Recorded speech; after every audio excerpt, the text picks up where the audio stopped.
Good morning and welcome to the new edition of my live comments.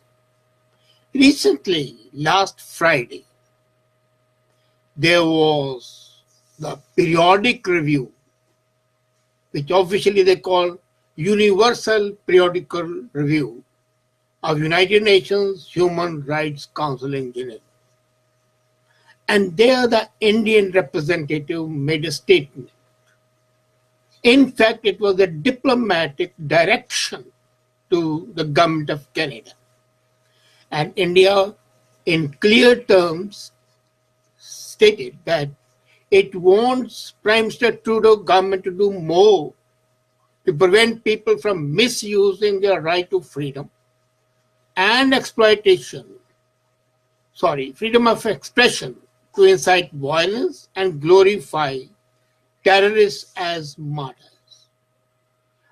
And this is curious because till now, Canada has been pressurized by India not to permit the Khalistanis terrorists, and exponents have made much headway. But the government of Canada has always been stating that their objection should be valid in case there is violence. Possibly they forgot that the bombing of Kanishka was a violence which killed 329 Canadians. Whether they were of Indian origin or not is not pertinent, but they were Canadians and they were human beings. So violence is there. When the Punjab minister was supposed to have been murdered and the murder attack was made on him, it was violence. When Ujjwal Dosanjh was beaten badly, it was violence. When I was threatened, it was violence. So how do they say it's not violence? And then, other thing is, for the first time, the government of India also intervened in the internal affairs of Canada when it said, that's amazing that on the one hand, Canada is not taking action against the terrorists and is giving them free hand to insult the Indian flag, to prohibit the Indian consular staff from entering the gurdwaras. But Canada is failing to fight discrimination against indigenous people and work to tackle the job profiling, and also has not taken sufficient steps to have an equal pay for women, among many other things. Now, this is a very telling commentary. My fear is that in case Canada does not recover from its self-imposed exile from good sense, the relationship with India might go awry. The government of India has not taken kindly to the way the Sikh separatists movement, which is in Canada and USA and UK, but not in India. And they are treating it with kid gloves.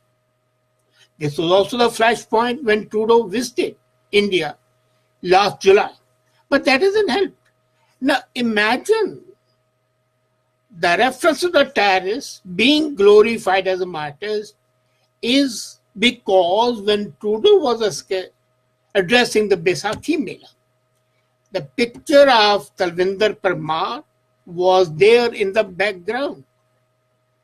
And now another thing has happened which is of quite a concern, and that is an FIR has been registered against Hardeep Singh Nijjar, a resident of Surrey, for plotting the major terrorist attack in India. And Nijjar is supposed to be planning to carry out this attack with the help of some people in India.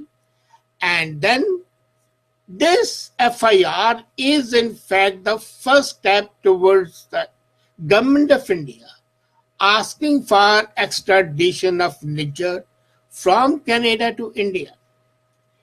As a matter of fact, Nijjar's associates in India have been carrying out reconnaissance of the gatherings of RSS with an intention to target them and to strike terror. That's what the 6 terrorists are planning to do, to strike the meetings. And every morning, these people of RSS, they have meetings, they have get-togethers and everything, which they call shakhas. So, according to FIR, Niger plans to execute the attack at a time when there's a large gathering so that there are maximum casualties. A dangerous sign.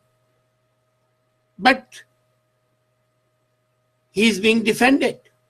As a matter of fact, this man in 2016 was also charged with the same activity for promoting disharmony and trying to revive terrorism in the state of Punjab. That was in 2016, and now the second has come. There is another charge against him. He is running terror camps in BC. And he is also linked to 2007 blast that killed and injured 42 people in Ludhiana in Punjab.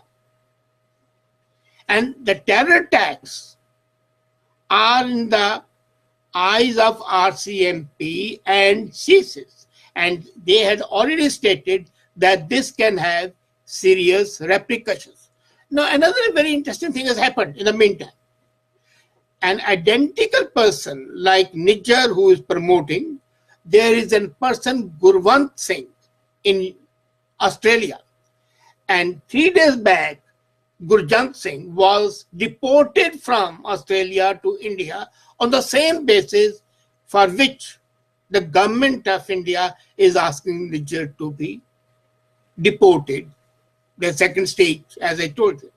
In the meantime, the fact of the matter is that it's not only India which is saying that Niger is a terrorist. An Interpol red notice was issued for this person, and Interpol notice reads very clearly, the man is wanted for a terrorist act, punishable,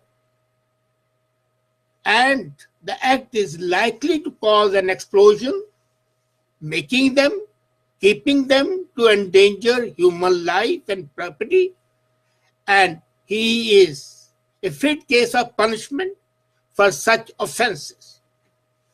Now, when the Interpol, which is an independent body, an international body, agrees with the government of India's FIR against Niger, there must be some truth. And the reality should have been that government should have taken action. But the mayor of the area where the camps are supposed to be held, he says that I do not give credence, although there are reports that 4 hours every day, for 4 hours every day, there is the practice of shooting range. At a shooting range, they have AK-47s, and AK-47 is a prohibited board in Canada as well. So they are exercising with AK-47 4 hours daily near a place called Mission. But the mayor, as I told you, why he has said, I can't say, but he is naturally pandering to the voters. Sikh community is very strong there, and he would not take an action which annoys Sikh community, especially when the elections for the mayor are so near. A terror expert, Andrew Grumclow, he's in the Fraser Institute, he disagrees. He says that armed motorcycle gangs and other criminal groups are acting in the province to train recruits to fire and use weapons in a proper manner. And he also says that these recruits can easily be used by the Khalistani terrorists. He also says that this FIR, this is the Fraser Institute, which is supposed to be the best institute as far as that intelligence is concerned, they say that the intelligence that is there in FIR is sufficient enough for the Canadian authorities to act on a situation of concern. Nobody can deny that Niger is a member of the Babar Khalsa International, which is a Sikh militant group, and which was responsible for simultaneous explosions in 2 New Delhi movie theaters when that movie Jo Bole Sonyal was being screened and many people died. Now, the whole purpose is that these people here, as one of the commandment Jazz says, have one agenda: divide Hindus and Sikhs and destabilize Punjab. Now, Punjab cannot be destabilized because the people there have seen through it. It's an agenda, of course, which is being promoted by Pakistan. And as I said last time, there are 35 camps today in Pakistan where ISI is training Sikh terrorists. So with us, Pakistanis training them, the training camps operating in BC near in Surrey, a place called Mission. And one person already deported from Australia for the same offense. There is a cause of concern that why the government of Canada is not waking up. Why is it, for the sake of few votes, playing with fire on 2 fronts? A, India is a rising economy that nobody can deny. And Indian voters here in Canada are not only Sikh Khalistanis. They are a fringe group. Majority of the Sikhs do not have any relationship or any love for these people. They are quite all right, but the majority is always silent and the minority is always vocal, especially armed terrorist minority. But what about Hindus, which form a large chunk? 1% of the Canadian population is Hindu.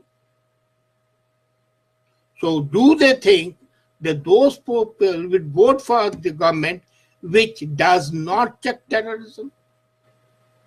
So on the one side, it's a penny-wise, pound-foolish approach that by catering to one group, the political system can hope to sustain itself. Secondly, in international relations, in case something awful happens, in case these people trained in Surrey are able to get to Punjab and create mayhem, create bloodshed, would the responsibility not be of Canada? And if that's going to be of Canada, how is Canada going to answer to this question of promoting terrorism? The same thing which Pakistan is doing. Pakistan is doing actively, deliberately, and Canada is doing it indirectly by not taking action. I don't say Canada wants to promote terrorism. No way. This is one nation which is dedicated to peace.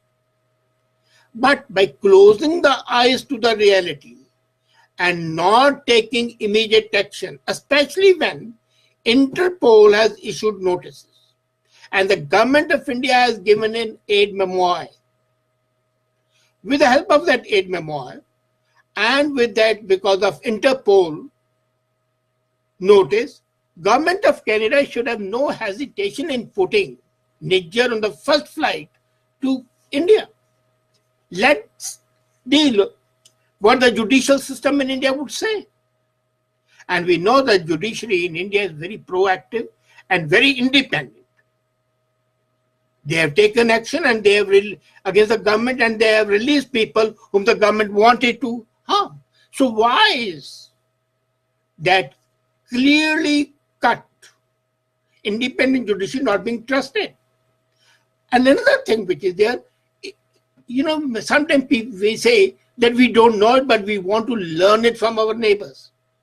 Australia has, as I said, deported Gurjant Singh from Australia to India for the similar offenses. And as a matter of fact, the offenses of Gurjant were less serious because he was not training terrorists. He was only promoting enmity between the communities. Let's learn, Canada learn from Australia. And it's a need today, politically, socially, and also from the economic point of view. You don't want to annoy a country with whom you want to have better relationship economically, especially free trade relationship. So from all aspects, we need in Canada to ensure that the Canadian government not only winks at the training camps, but comes down swiftly and with an iron hand on one side. On the second side, it must, of its own accord, put all these promoters of Khalistan with the terrorist tendencies under the closest possible watch. If needed, arrest them and also deport them to India. As a matter of fact, it can easily indulge in what USA does, rendition. It's a problem of India, hand them over to India. Let India handle with it. But for the Canadian-Indo relationship, it's important that government stops taking refuge under the cover of freedom of expression and freedom of speech. Let it wake up to the realities. Otherwise, it should be a bad thing for Canada and for India to have a relationship that should have been of trust, confidence, change into distrust, and a certain sense of sneaky indifference, if not dislike. Thank you.